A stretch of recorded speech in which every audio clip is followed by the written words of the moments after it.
بسم اللہ الحمدللہ والصلاة والسلام علی رسول اللہ اما بعد۔ جی صفحہ نمبر 154 ہمارا سبق کر رہا تھا مسائل نکاح۔ نکاح نبی علیہ الصلوۃ والسلام کی سنت ہے، اور ہم نے پچھلے درس کے اندر پڑھا تھا کہ جو احکام تکلیفیہ ہیں، جو شریعت کے اندر 5 قسم کے حقوق ہیں یا 5 قسم کے حکم ہیں، وہ سارے کے سارے نکاح کے اوپر لاگو ہوتے ہیں، لیکن مختلف صورتوں میں۔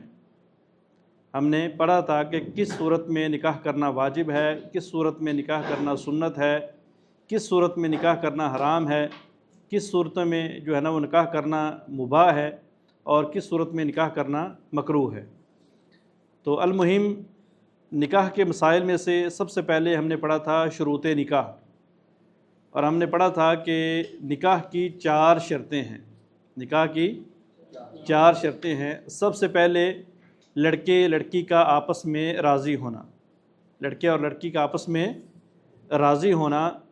دوسرے نمبر پہ لڑکی کا سرپرست موجود ہونا۔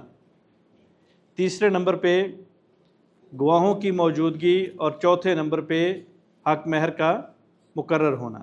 یعنی کسی بھی درست نکاح کے لیے 4 چیزیں ضروری ہیں۔ پہلے نمبر پہ لڑکے لڑکی کا آپس میں راضی ہونا، دوسرے نمبر پہ لڑکی کے سرپرست کا موجود ہونا، تیسرے نمبر پہ گواہوں کا موجود ہونا، اور چوتھے نمبر پہ حق مہر کا مقرر ہونا۔ آج ہم پڑھیں گے حقوق نکاح۔ جب یہ 4 چیزیں پائی گئیں تو المہم نکاح ہو گیا، نکاح درست ہے، نکاح ہو گیا۔ ابھی 4 شرطیں پانے کے بعد جب نکاح ہو گیا تو پھر جو ہے نا وہ نکاح کے حقوق کیا ہیں۔ نکاح جب ہو گیا تو نکاح کے جو ہے نا وہ حقوق کیا ہیں۔ تو نکاح کے حقوق میں سے پہلا حق وہ ہے نان و نفقہ۔ نان و نفقہ یعنی نان و نفقہ کا مطلب یہ ہے کہ خاوند کی ذمہ داری ہے کہ اپنی بیوی پر معروف طریقے سے خرچ کرے۔ نکاح ہو جانے کے بعد جو بیوی کا نان و نفقہ ہے وہ خاوند کے ذمہ ہے۔ یہ نہیں کہ کپڑوں کی ضرورت ہے کر بھائی کو فون، ہاں جوتے کی ضرورت ہے کر والد کو فون، گھر کا چولہا نہیں چل رہا منگوا پیچھے سے، نہیں۔ جب نکاح ہو جائے گا تو بیوی مکمل طور پہ خاوند کے گھر میں آ جائے گی، خاوند کے حق میں آ جائے گی، اور اس کا معروف طریقے سے خرچہ پورا کرنا یہ خاوند کی ذمہ داری ہے۔ معروف طریقے سے مراد یہ نہیں کہ بیوی کہے مجھے گاڑی لے کے دے، یا جو ہے بیوی کہے صبح شام مجھے بیوٹی پارلر جانا ہے، یا بیوی کہے مجھے 2000 کا سوٹ نہیں 8000 کا سوٹ 10000 کا سوٹ پہننا ہے، ایسا نہیں۔ لیکن جو بنیادی ضروریات ہیں معروف طریقے کی وہ پوری کرنا وہ خاوند کی ذمہ داری ہے۔ مثلا کھانا پینا کپڑا اور رہائش۔ اگر ادائیگی واجب میں خاوند نے بخل کیا تو وہ گنہگار ہوگا۔ معروف بات ہے کہ اگر ان حقوقوں کی ادائیگی کے اندر خاوند نے بخل کیا تو وہ گنہگار ہوگا۔ عورت کو حق حاصل ہے کہ ضروریات کے مطابق وہ اپنے خاوند کے مال سے از خود لے۔ خاوند کے پاس روپیہ پیسہ ہے لیکن اوپر سانپ بن کے بیٹھا ہے، تو بیوی کے لیے جائز ہے کہ جو اس کی ضروری چیزیں ہیں، اس کی ضروریات ہے، وہ خاوند کو بغیر بتائے اس کے اکاؤنٹ سے، اس کی جو ہے نا وہ دراز سے، اس کی جیب سے نکال لے۔ جیسا کہ نبی علیہ الصلوۃ والسلام نے حضرت معاویہ رضی اللہ تعالی عنہ کی بیوی کو اجازت دی تھی کہ تو اپنے خاوند کی جیب سے جائز ضروریات کو نکال لے، یہ چوری کے اندر جو ہے نا وہ شمار نہیں ہوگا۔ یا اس کی ذمہ داری پر قرض لے لے۔ مثلا قریب میں کریانہ سٹور تھا اور بیوی دکان سے ضروریات منگواتی رہے اور کہے کہ خاوند ادا کرے گا، اب خاوند کی ذمہ داری ہے کہ اس قرض کو ادا کرے۔ آگے سمجھیے۔ نمبر 2 ولیمہ۔ ولیمہ بھی نان و نفقہ کے زمرے میں آتا ہے۔ ولیمہ سے مراد وہ کھانا ہے جو خاوند شادی کے دنوں میں تیار کرتا ہے اور اہل تعلق کو دعوت دے کر بلاتا ہے۔ یہ ایسی سنت ہے جس کا حکم ہے، کیونکہ آپ نے خود بھی متعدد بار ولیمہ کیا اور اس کا حکم بھی دیا۔ شادی ہو جانے کے بعد شادی کی مناسبت سے ولیمہ کرنا، کھانا بنانا اور اپنے قریبی عزیزوں کو، رشتہ داروں کو، محلے والوں کو کھلانا یہ سنت ہے۔ پیغمبر علیہ الصلوۃ والسلام نے حکم دیا ہے، فرمایا اولم ولو بشات، ولیمہ کرو چاہے ایک بکری کیوں نہ ذبح کرو۔ تو نکاح ہونے کے بعد جو ولیمہ ہے وہ بھی کس کی ذمہ داری ہے جی؟ خامد کی ذمہ داری ہے، خامد نے جو ہے نا وہ ولیمہ کرنا ہے۔ نمبر 2، وراثت۔ جو ہی کسی مسلمان مرد نے مسلمان عورت کے ساتھ صحیح نکاح کر لیا تو وہ دونوں ایک دوسرے کے وارث بنیں گے، اللہ تعالیٰ کا فرمان ہے۔ ابھی صاحب کتاب نے ایک بڑی باریک سی بات کی ہے کہ دونوں میں سے جو ہی کسی مسلمان مرد نے مسلمان عورت کے ساتھ صحیح نکاح کر لیا، مسلمان مرد مسلمان عورت نکاح صحیح، نکاح صحیح سے مراد جی جو ہم نے پہلے 4 شرطیں پڑھی ہیں وہ موجود ہیں، تو پھر کیا ہوگا جی؟ پھر وراثت ضروری ہو جائے گی، پھر بیوی ہر صورت میں اپنے خامد کے مال سے اپنا حصہ لے گی۔ اللہ فرماتے ہیں وَلَكُمْ نِصْفُ مَا تَرَكَ أَزْوَاجُكُمْ إِن لَّمْ يَكُن لَّهُنَّ وَلَدٌ، کہ تمہارے لیے آدھا ہے ما تارک ازواجکم، جو تمہاری بیویوں نے چھوڑا، ان لم یکن لہن ولد، اگر ان کی اولاد نہیں ہے۔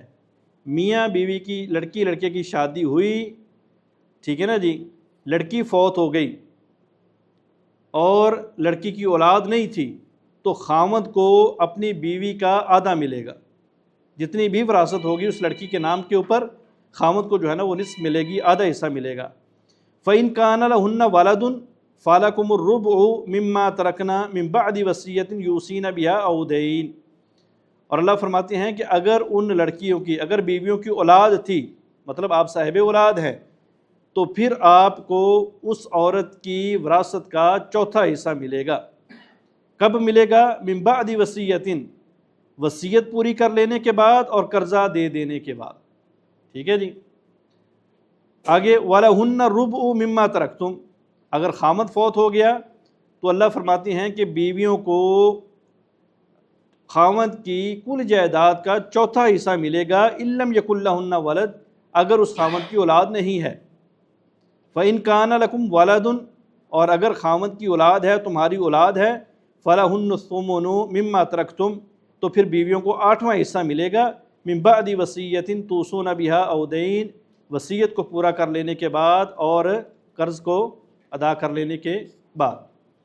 تو اس آیت کا ترجمہ جو صاحب کتاب نے کیا ہے، فرمایا کہ تمہاری بیویاں جو کچھ چھوڑ کر مر جائیں اور ان کی اولاد نہ ہو تو سارے ترکے میں سے آدھا حصہ تمہارا ہے، اور اگر ان کی اولاد ہو تو ان کے چھوڑے ہوئے مال میں سے تمہارے لیے چوتھائی حصہ ہے، اس وصیت کی ادائیگی کے بعد جو وہ کر گئی ہوں، یا قرض کی ادائیگی کے بعد، اور جو ترکہ تم چھوڑ جاؤ اس میں ان کے لیے چوتھائی ہے اگر تمہاری اولاد نہ ہو، اور اگر تمہاری اولاد ہو تو پھر تمہیں تمہارے ترکے کا 8واں حصہ ملے گا، اس وصیت کے بعد جو تم کر گئے ہو اور قرض کی ادائیگی کے بعد۔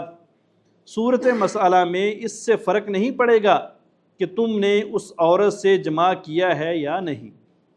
آگے سمجھیں، پہلی بات کہ نکاح ہو گیا، درست نکاح ہوا، اس کے اندر جو ہے نا کسی بھی قسم کا نکاح کے اندر کوئی ایسی شک نہ پائی جا رہی ہو جو ایک شرعی اور درست نکاح کے جو ہے نا وہ خلاف ہو، سمجھ لگی؟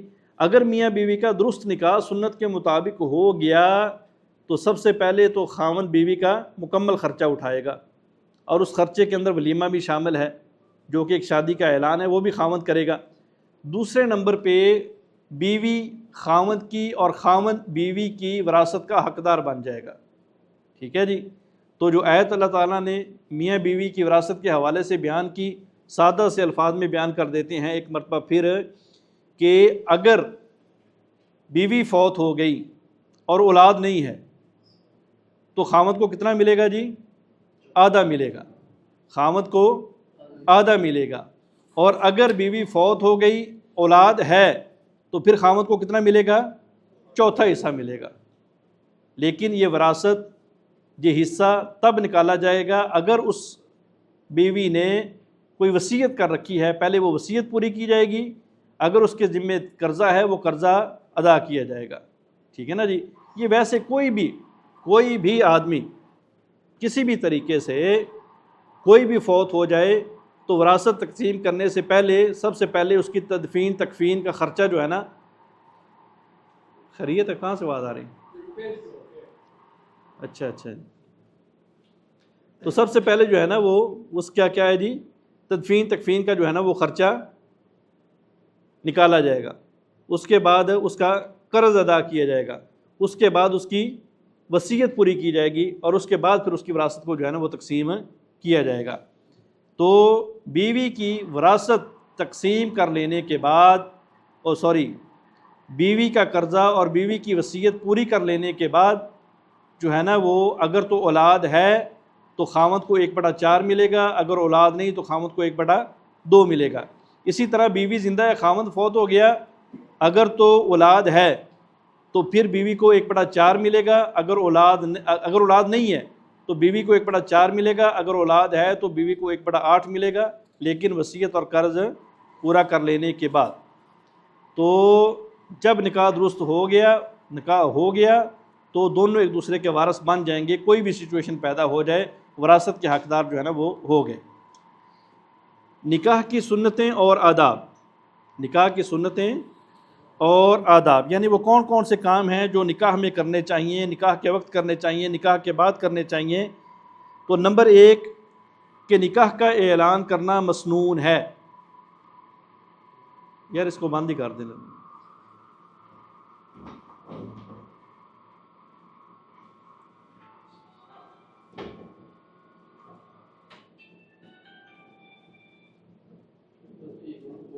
نکاح کی سنتیں اور آداب، نمبر 1 نکاح کا اعلان کرنا مسنون ہے، نیز نئے شادی شدہ جوڑے کے لیے دعا کرنا بھی مسنون ہے۔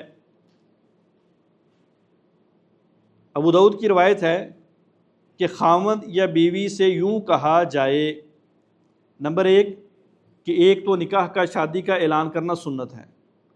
نبی علیہ السلام نے فرمایا اعلنوا النکاح، نکاح کا اعلان کیا کرو۔ پہلے بھی ہم نے یہ بات بیان کی ہے تاکہ اس کے ذریعے پتہ چل جائے کہ کون سا لڑکا کس لڑکی کے ساتھ، کون سا خاندان کس خاندان کے ساتھ رشتے کی بنیاد پہ جڑا ہے، تاکہ اگر اس لڑکی کو کہیں خلوت میں دیکھا جائے، بازار میں دیکھا جائے تو ان کے اوپر تہمتیں نہ لگیں، ان کے اوپر جو ہے نا وہ آوازیں اور ان کے اوپر جو ہے نا وہ شک و شبہات کا اظہار نہ کیا جائے۔ نکاح کا اعلان کرنا ضروری ہے۔ لیکن نکاح کا اعلان مسنون طریقے سے مراد کیا ہے جی؟ یہی ہے کہ جو ہے نا ولیمہ کیا جائے، ہاں جی، رشتہ داروں کو، دوستوں احباب کو کارڈ بھیجے جائیں، نہ کہ غیر شرعی کام کیے جائیں، خسرے بلا کے، لڑکیاں بلا کے جو ہے نا وہ دنوں کے دن جو ہے نا وہ ڈھول ڈمکا کیا جائے اور کہا جائے جی خوشی کا اظہار ہو رہا ہے، نکاح کا اعلان ہو رہا ہے۔ تو بہرحال شریعت نے اس کام سے جو ہے نا وہ منع کیا ہے۔ تو نکاح کا اعلان کرنا مسنون ہے، اور دوسرے نمبر پہ شادی شدہ جوڑے کے لیے دعا کرنا بھی مسنون ہے۔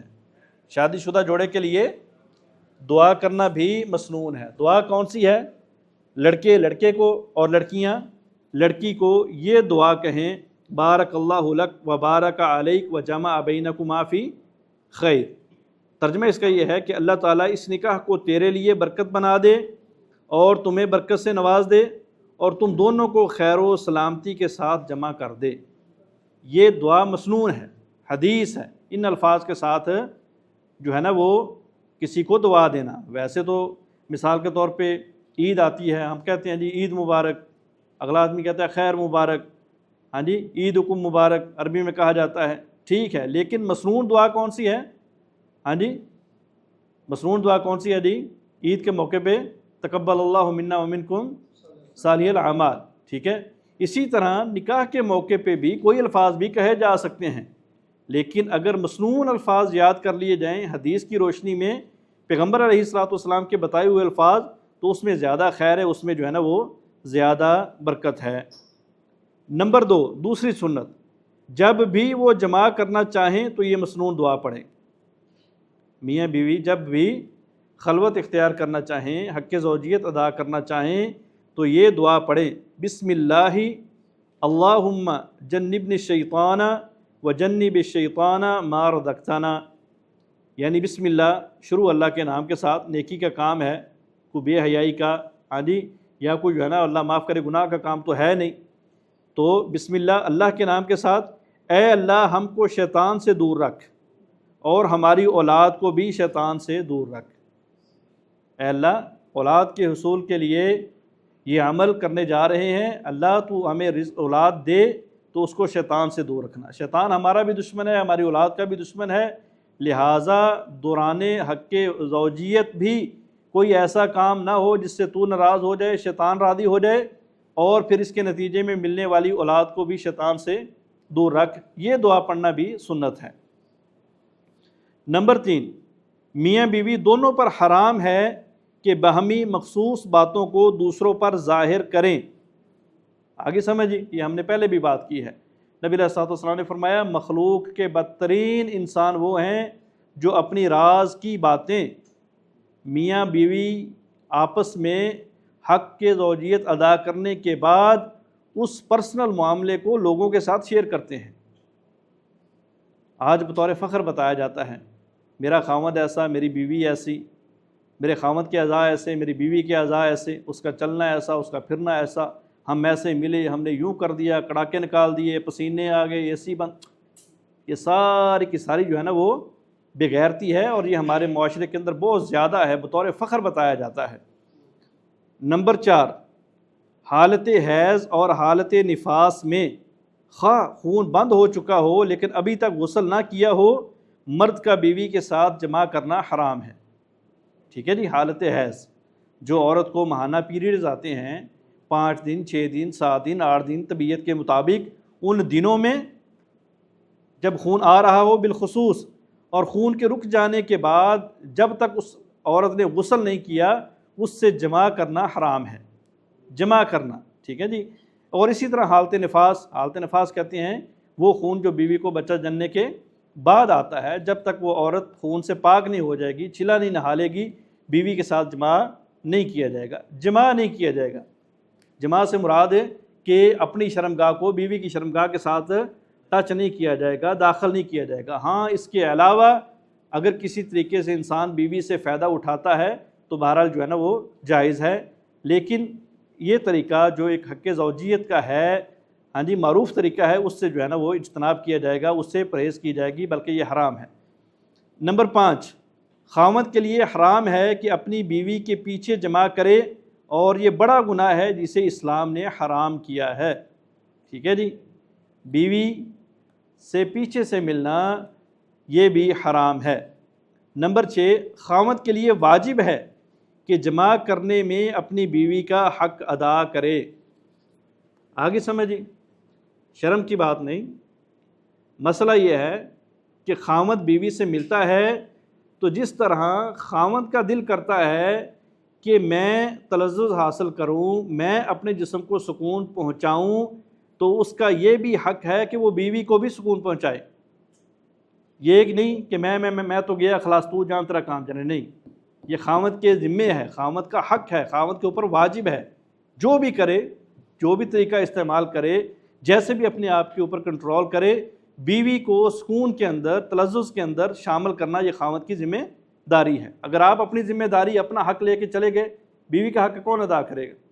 ہاں جی، بعد کے اندر جو ہے نا پھر شکایتیں، بعد کے اندر جو ہے نا وہ پھر راستے معاملے خراب ہو جاتے ہیں۔ نیز حمل سے بچنے کے لیے انزال سے پہلے بیوی سے علیحدہ نہ ہو۔ ٹھیک ہے جی، حمل سے بچنے کے لیے انزال سے پہلے بیوی سے علیحدہ نہ ہو۔ اگر کوئی طبی ضرورت ہو تو جائز ہے، لیکن بیوی کی رضامندی کے ساتھ۔ انزال کرنا یعنی فراغت کے وقت باہر نکل جانا تاکہ بچہ نہ ہو، تو یہ شریعت کے اندر جائز نہیں ہے۔ ہاں اگر ڈاکٹروں نے منع کر رکھا ہے، ڈاکٹروں نے منع کر رکھا ہے، کوئی طبی مسئلہ ہے کہ اگر بیوی کو حمل ہو گیا، جان جا سکتی ہے، تو اس صورت میں انزال ہو سکتا ہے، لیکن اس میں بھی بیوی کی رضامندی ضروری ہے۔ آگے سمجھ جی، کامران بھائی ہوئے ہو تسی، آپ جلدی آیا۔ بیوی کی خوبیاں، شادی کے ذریعے سکون حاصل کرنا اور نیک خاندان کی بنیاد اور پاکیزہ معاشرہ مطلوب ہوتا ہے۔ چنانچہ شادی کا مطلب کیا ہوتا ہے جی؟ کہتے ہیں کہ شادی کے ذریعے ایک تو سکون حاصل کیا جاتا ہے، اور دوسری وجہ یہ ہوتی ہے شادی کرنے کی کہ اللہ تعالی ہمیں نیک اولاد عطا کرے تاکہ میرے چلے جانے کے بعد معاشرے میں میرا نام رہے، ہمارا خاندان باقی رہے۔ شادی کرنے کے دو مقصد ہوتے ہیں، ایک اپنے آپ کو سکون پہنچانا اور دوسرے نمبر پہ اپنے پیچھے اپنی ایک نیک پیڑھی چھوڑ جانا، نیک نسل چھوڑ جانا۔ چنانچہ اگر بیوی ظاہری و باطنی جمال کی مالک ہو تو عظیم خوبیاں حاصل ہو جاتی ہیں۔ اگر بیوی ظاہری طور پہ بھی خوبصورت ہو اور اندرونی طور پہ بھی خوبصورت ہو، اللہ نے شکل و صورت بھی باکمال دی ہو اور اللہ تعالیٰ نے صفات بھی باکمال دی ہوں، اندر باہر سے خوبصورت ہو، تو پھر کہتے ہیں یہ معاشرہ یہ جو ہے نا وہ خوبیاں حاصل ہو جاتی ہیں۔ ظاہری جمال سے مراد جسمانی طور پر کامل و مکمل ہو، اور باطنی جمال یہ ہے کہ دین و اخلاق کے اعتبار سے کامل و مکمل ہو۔ اللہ تعالیٰ کی توفیق سے اس طرح انسان مکمل ہو جاتا ہے اور خوش قسمت ہوتا ہے۔ البتہ اصل اہمیت دینداری کی ہے اور یہی نبی اکرم صلی اللہ علیہ وسلم کی تاکید ہے۔ اسی طرح عورت کو بھی چاہیے کہ وہ نیک اور متقی انسان کا انتخاب کرے۔ جس طرح عورت کے لیے ضروری ہے کہ وہ رشتہ کرتے وقت، جس طرح خاوند کے لیے ضروری ہے، نبی علیہ الصلوۃ والسلام نے فرمایا کہ کسی بھی عورت سے شادی کرو تو 4 چیزوں کو دیکھو، اس کا حسن و جمال دیکھو، اس کا حسب و نسب دیکھو، اس کا مال بھی دیکھو اور اس کا دین دیکھو، اور فرمایا فاظفر بذات الدین، دین کو مقدم رکھنا ہے، دیندار عورت کو تلاش کرنا ہے۔ جس طرح مرد کے لیے ضروری ہے کہ یہ 4 صفات وہ عورت میں تلاش کرے اور دیندار عورت سے شادی کرے، اسی طرح عورت کے لیے بھی ضروری ہے کہ اگر وہ زندگی میں سکون چاہتی ہے تو ان 4 صفاتوں میں سے ان 4 صفات کا انتخاب کرے اور دیندار مرد سے جو ہے نا وہ شادی کرے۔ کہتے ہیں جی کچھ رشتے ایسے ہیں، کچھ عورتیں ایسی ہیں جن سے شادی کرنا حرام ہے، ان سے شادی نہیں ہو سکتی۔ جن عورتوں سے نکاح کرنا حرام ہے ان کی 2 قسمیں ہیں۔ نمبر 1، جن عورتوں سے نکاح کرنا ہمیشہ کے لیے حرام ہے، اور جن عورتوں سے نکاح ایک وقت مقررہ تک حرام ہے۔ کچھ رشتے ایسے ہیں جن سے کبھی بھی نکاح نہیں ہو سکتا، کچھ رشتے ایسے ہیں، کچھ رشتہ داریاں ایسی ہیں جن سے وقتی طور پہ نکاح نہیں ہو سکتا، ہاں حالات معاملات بدلنے کے بعد ان سے نکاح ہو سکتا ہے۔ اولاً جن عورتوں سے ہمیشہ کے لیے نکاح حرام ہے ان کی 3 قسمیں ہیں۔ پہلی قسم نسب کی وجہ سے حرام عورتیں، وہ عورتیں جو آپ کے نسب کی وجہ سے حرام ہیں، آپ کا اور ان کا سلسلہ نسب ایک ہے، اور یہ 7 قسم کی ہیں۔ ان کا تذکرہ اللہ تعالیٰ نے اپنے اس قول میں کیا ہے، فرمایا حرمت علیکم امہاتکم، حرام کر دیا گیا ہے تمہارے اوپر تمہاری ماؤں کو، وبناتکم، اور تمہاری بیٹیوں کو، واخواتکم، اور تمہاری بہنوں کو، وعماتکم، اور تمہاری پھپھیوں کو، وخالاتکم، اور تمہاری خالاؤں کو، وبنات الاخی، اور تمہارے بھائی کی بیٹیوں کو یعنی تمہاری بھتیجیوں کو، وبنات الاختی، اور تمہاری بہن کی بیٹیوں کو یعنی تمہاری بھانجیوں کو۔ یہ وہ 7 رشتے ہیں جن کے ساتھ کبھی بھی نکاح نہیں ہو سکتا، کسی صورت میں نکاح نہیں ہو سکتا، یہ ابدی حرام ہیں۔ کیوں؟ آپ کا ان کے ساتھ نسب ملتا ہے، آپ کا ان کے ساتھ خون ملتا ہے ماں باپ کی طرف سے۔ نمبر 1، مائیں۔ ماؤں سے مراد کیا ہے؟ خالی مائیں نہیں، ماؤں کی تفصیل ہے۔ مائیں سے مراد ماں، دادی، نانی، پردادی، پرنانی، اور اوپر کو رشتہ جہاں تک جائے۔ ماں سے مراد ایک آپ کی ماں ہے، نانی ہے، پڑنانی ہے، چکر نانی ہے، سکر نانی ہے، ماں سے اوپر اس کی لائن میں جتنی بھی مائیں جا رہی ہیں سب حرام ہیں۔ اسی طرح دادی اور دادی کی جتنی بھی مائیں ہیں وہ ساری کی ساری حرام ہیں۔ بیٹیاں، سکی بیٹیاں وہ بھی حرام ہیں، پوتیاں بھی حرام ہیں، پڑپوتیاں بھی حرام ہیں، نواسیاں، پرنواسیاں، نیچے کو رشتہ جہاں تک جائے۔ بہنیں، سکی بہنیں، باپ کی طرف سے بہن، ماں کی طرف سے بہن، سکی بہنیں بھی حرام ہیں، لیکن اگر کوئی آپ کی باپ کی طرف سے بہن لگتی ہے وہ بھی حرام ہے، اگر کوئی ماں کی طرف سے بہن لگتی ہے وہ بھی حرام ہے۔ نمبر 4، پھوپھیاں۔ سکی پھوپھی، باپ کی پھوپھی، دادا کی پھوپھی، ماں کی پھوپھی، دادی یا نانی کی پھوپھی، ٹھیک ہے جی۔ نمبر 5، خالائیں۔ سکی خالہ، باپ کی خالہ، دادا کی خالہ، ماں کی خالہ، دادی یا نانی کی خالہ۔ بھتیجیاں، سکے بھائی کی بیٹی، باپ کی طرف سے بھائی کی بیٹی، ماں کی طرف سے بھائی کی بیٹی اور ان کے بیٹوں کی بیٹیاں یا بیٹیوں کی بیٹیاں، رشتہ نیچے جہاں تک بھی جائے۔ بھانجیاں، سکی بہن کی بیٹی، باپ کی طرف سے بہن کی بیٹی، ماں کی طرف سے بہن کی بیٹی، ان کے بیٹوں کی بیٹیاں، ان کی بیٹیوں کی بیٹیاں اور رشتہ نیچے جہاں تک بھی جا پہنچے۔ آگے سمجھیں۔ تو بہرحال یہ 7 رشتے جو ابدی طور پہ حرام ہیں۔ یہ کیوں؟ یہ نسب کی وجہ سے حرام تھے۔ دوسری وہ رشتے جو ابدی حرام ہیں، ہمیشہ کے لیے حرام ہیں، لیکن وجہ وہ دودھ کا ایک ہونا ہے، دودھ کے اندر مشترک ہونا ہے۔ جو رشتے نسب کی وجہ سے حرام ہو جاتے ہیں وہی رشتے دودھ پینے کی وجہ سے بھی حرام ہو جاتے ہیں۔ آپ صلی اللہ علیہ وسلم نے فرمایا یحرم من الرضاء ما یحرم من النسب۔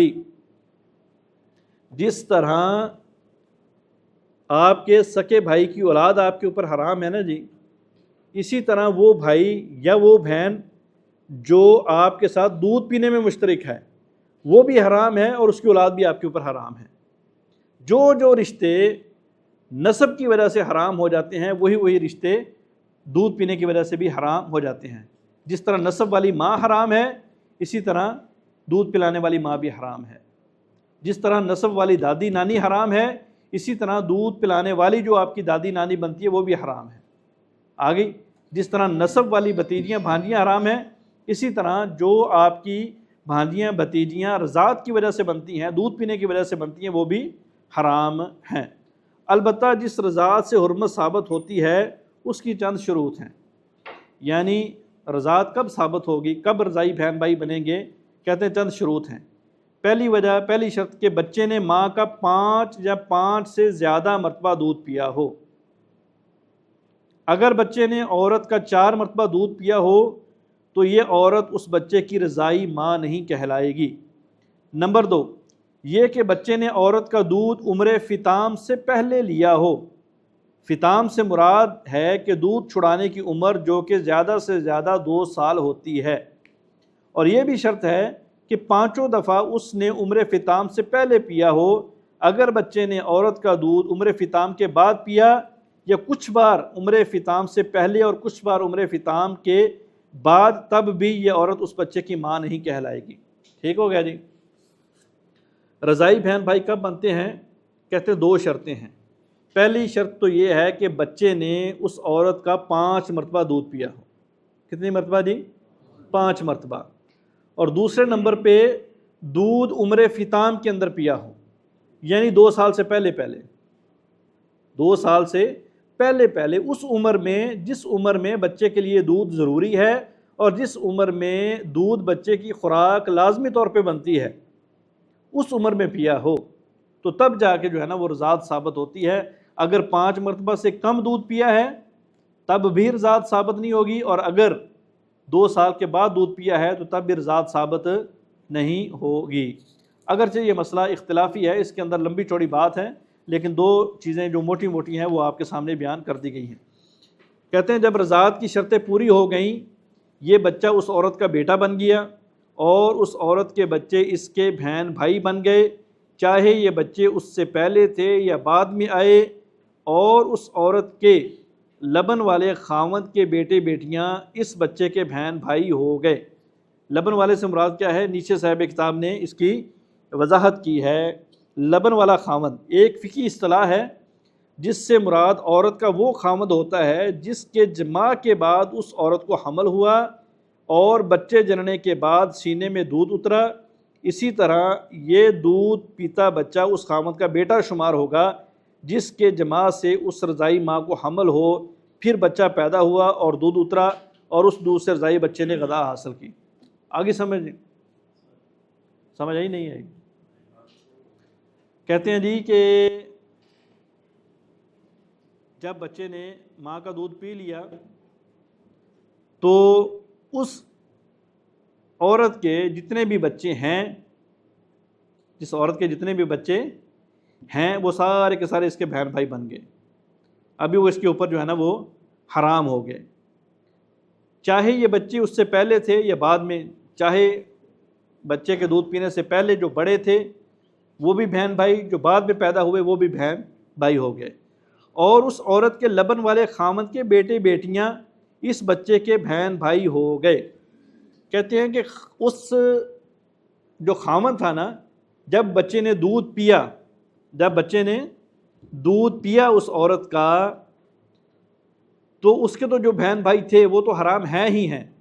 اگر اس خامند کے، جو اس عورت کا موجودہ خامند تھا، پہلے کے اولاد بچے ہیں تو یہ بھی اس کے جو ہے نا وہ رضاعی بہن بھائی کہلائیں گے، اور یہ بھی اس کے اوپر حرام ہو جائیں گے۔ ٹھیک ہے جی، ہاں جی، باپ کی طرف سے اچھا جی، کہتے ہیں اور اس عورت کے لبن والے خامند کے بیٹے بیٹیاں اس بچے کے بہن بھائی ہو گئے، چاہے وہ بچے اس عورت کے بطن سے تھے جو بچے کو دودھ پلا رہی ہے، یا کسی دوسری بیوی کے پیٹ سے تھے، کیونکہ یہاں اصل اعتبار لبن والے باپ کا ہے، ماں کے پیٹ کا نہیں۔ یہاں پہ اصل اعتبار لبن والے باپ کا ہے، ماں کے پیٹ کا نہیں۔ وہ کہتے ہیں کہ اس خامند نے اس بیوی سے ہم بستری کی، اس کو حمل ہوا، حمل کی وجہ سے اس کے پستانوں میں دودھ آیا، اس بچے نے پیا، تو وجہ اصل کون سی ہے؟ باپ ہے، عورت نہیں ہے۔ تو لہذا اس باپ کی جو اولاد اس عورت کے پیٹ سے ہے وہ بھی اس کے لیے حرام، اور اسی نطفے سے بننے والی جو اولاد اس بندے کی پہلے سے ہے وہ بھی اس کے اوپر حرام ہو جائے گی۔ یہاں یہ بھی جان لینا ضروری ہے کہ دودھ پیتے بچے کی آئندہ نسل کے علاوہ دیگر رشتہ داروں کا رضاعت والے رشتے سے کوئی تعلق نہیں ہے۔ جس لڑکے نے اس عورت کا دودھ پیا ہے تو وہی ان کا رضاعی بیٹا کہلائے گا، وہ عورت اسی کی رضاعی ماں کہلائے گی، نہ کہ اس لڑکے کا بھائی بھی اس کا جو ہے رضاعی بیٹا بن جائے گا، اور وہ عورت اس کے لیے جو ہے دوسرے بیٹے بہن بھائیوں کے لیے بھی اس کی جو ہے نا وہ رضاعی ماں بنے گی۔ نہیں، صرف اس بچے کا تعلق اس کے ساتھ ہوگا جس نے دودھ پیا ہے، اور نہ ہی دودھ پینے سے ان کے ساتھ کوئی رشتہ بنتا ہے۔ آگے سمجھ جی؟ تو ایک صفحہ باقی ہے، پڑھ لیں۔ کہتے ہیں سسرالی تعلق کی وجہ سے حرام ہونے والے رشتے، کچھ ایسے رشتے ہیں جو سسرالی، کچھ رشتے ہیں جو نسب کی وجہ سے حرام، کچھ رشتے ہیں جو دودھ کی وجہ سے حرام، اور کچھ رشتے ہیں جو سسرال کی وجہ سے حرام ہو جاتے ہیں، جیسا کہ باپ دادا کی بیویاں۔ جب کسی مرد نے عورت سے عقد نکاح کر لیا تو یہ عورت حرام ہو گئی، اور اس کے بیٹوں پر، پوتوں پر، نواسوں پر، اور رشتہ نیچے کو جہاں تک جائے اس سے فرق نہیں پڑتا کہ اس نکاح کرنے والے مرد نے اپنی اس بیوی سے جماع کیا یا نہیں کیا۔ ٹھیک ہے جی، سسرالی تعلق کی وجہ سے حرام ہونے والے رشتے، نمبر 1 باپ دادا کی بیویاں۔ باپ دادا کی بیویاں، جب کسی مرد نے عورت سے عقد نکاح کر لیا تو یہ عورت حرام ہو گئی اس کے بیٹوں پر، یہ عورت حرام ہو گئی اس کے بیٹوں پر، پوتوں پر، نواسوں پر، اور رشتہ نیچے کو جہاں تک جائے اس سے فرق نہیں پڑتا کہ اس نکاح کرنے والے مرد نے اپنی اس بیوی سے جماع کیا ہے یا نہیں کیا ہے۔ نمبر 2 بیٹوں کی بیویاں، یعنی جو بہویں ہیں انسان کی۔ جب کسی مرد نے کسی عورت کے ساتھ نکاح کر لیا تو یہ عورت نکاح کرنے والے مرد کے باپ دادا پر حرام ہو گئی۔ دادا اور نانا دونوں کے لیے یہی حکم ہے، چاہے اس مرد نے اپنی بیوی سے جماع کیا یا نہیں کیا، حرمت ثابت ہو گئی۔ ٹھیک ہے جی، جب لڑکے لڑکی کا نکاح ہو گیا، چاہے لڑکا لڑکی کو طلاق دے دے، تو طلاق دینے کے بعد اس لڑکے کا باپ جو اس کو بطور بہو اپنے گھر میں لے کے آیا ہے وہ اس سے انکار نہیں کر سکتا، یہ اس کے اوپر حرام ہو گئی۔ نمبر 3 بیوی کی ماں اور دادی نانی۔ جب لڑکے نے لڑکی سے شادی کی تو جو اس لڑکے کی ماں ہے وہ تو حرام ہے، اس کی بیوی کی دادی اور نانی بھی اس لڑکے کے اوپر حرام ہو گئی۔ جب کسی انسان نے کسی عورت سے عقد نکاح کر لیا، اس عورت کی ماں اور دادی نانی اس پر حرام ہو گئی، یہ حکم عقد نکاح کے ساتھ ہی لاگو ہو جاتا ہے، چاہے وہ اپنی اس بیوی سے جماع کرے یا نہ کرے۔ نمبر 4 بیوی کی بیٹیاں، پوتیاں، نواسیاں، اور رشتہ نیچے کو جہاں تک جائے۔ جب کوئی مرد کسی عورت سے نکاح کر لے، ٹھیک ہے جی، شادی شدہ عورت سے شادی کی ٹھیک ہے، تو اس عورت کی جو بیٹیاں ہیں وہ بھی حرام ہو گئی، اس کی جو پوتیاں ہیں، اس کی جو نواسیاں ہیں وہ بھی اس کے اوپر حرام ہو گئی۔ جب کوئی مرد کسی عورت سے نکاح کر لے اور اس سے جماع بھی کر لے تو اس عورت کی بیٹیاں، پوتیاں، نواسیاں اس مرد پر حرام ہو جاتی ہیں، چاہے اس خاوند سے پہلے مرد کی ہوں یا اس کے بعد والے خاوند کی ہوں۔ ہاں اگر جماع سے پہلے ہی رشتہ ختم ہو جائے تو حرمت ثابت نہیں ہوگی۔ عارضی طور پر حرام ہونے والے رشتے، ہم نے کہا تھا کچھ رشتے ایسے ہیں جو عارضی طور پہ حرام ہوتے ہیں، مستقل نہیں۔ وہ کیسے جی؟ کہتے ہیں بیوی کی بہن، پھوپھی، خالہ، یہاں تک کہ خاوند اپنی بیوی سے علیحدہ ہو جائے بیوی کی وجہ سے یا طلاق کے ذریعے اور عدت بھی ختم، بیوی کی وفات کی وجہ سے یا طلاق کے ذریعے یا اور عدت بھی ختم ہو جائے۔ آگے سمجھیے، بیوی کی بہن جو آپ کی سالی ہے، بیوی کی موجودگی میں سالی سے نکاح نہیں ہو سکتا، دو بہنیں ایک خاوند کے عقد میں نہیں آ سکتی۔ اسی طرح اس بیوی کی سکی خالہ بھی آپ کے عقد میں نہیں آ سکتی، اس طرح اس بیوی کی سکی پھوپھی بھی آپ کے عقد میں نہیں آ سکتی۔